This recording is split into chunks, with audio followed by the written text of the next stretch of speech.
রোহিঙ্গাদের জন্য সামনে সবচেয়ে বড় ঝুঁকি আন্তর্জাতিক অনুদান না পাওয়া।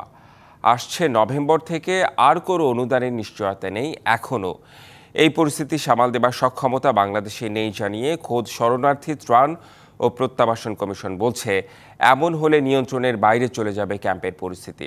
কক্সবাজারের রোহিঙ্গা ক্যাম্প ঘুরে এসে বিস্তারিত জানাচ্ছেন মনিরুল সোহাগ, ছবি তুলেছেন রফিকুল ইসলাম।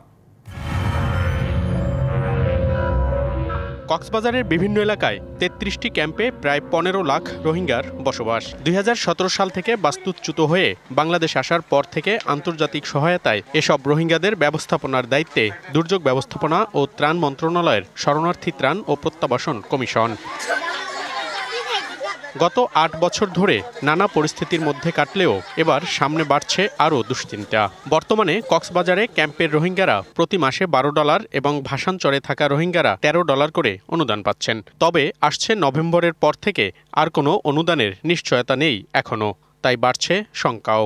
অর্থ সহায়তা যদি কমে যায় এবং কমার সম্ভাবনা দেখা দিয়েছে, আশঙ্কা রয়েছে, তাতে ধরুন পুরো ক্রাইসিস রেসপন্সটাই আমাদের জন্য চ্যালেঞ্জিং হয়ে পড়বে এবং এর প্রভাব ব্যাপক হারে আপনার বিশেষ করে আইন শৃঙ্খলাতে পড়বে। ওয়ালটন এখন দেশের সীমানা পেরিয়ে পৌঁছে গিয়েছে 50টিরও বেশি দেশে।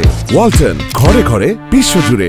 বিদেশি সহায়তা কমে যাবার খবর আছে ক্যাম্পের রোহিঙ্গাদের মধ্যেও, যা নিয়ে ভাবনায় স্থানীয়রাও।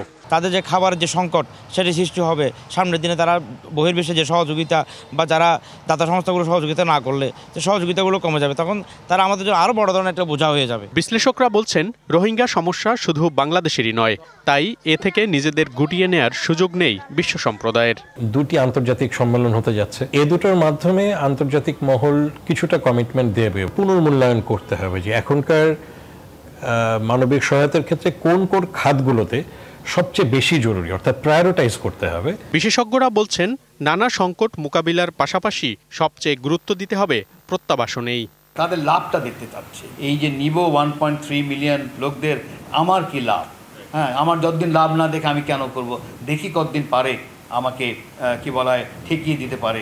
হ্যাঁ, আস্তে আস্তে হয়তো এটাই নিউ নর্মাল হয়ে যাবে। এই অবস্থার মধ্যে মিয়ানমার থেকে এখনও প্রতিদিনই দেশে আসছে রোহিঙ্গারা। মনিরুল সোহাগ, ডিবিসি নিউজ, কক্সবাজার।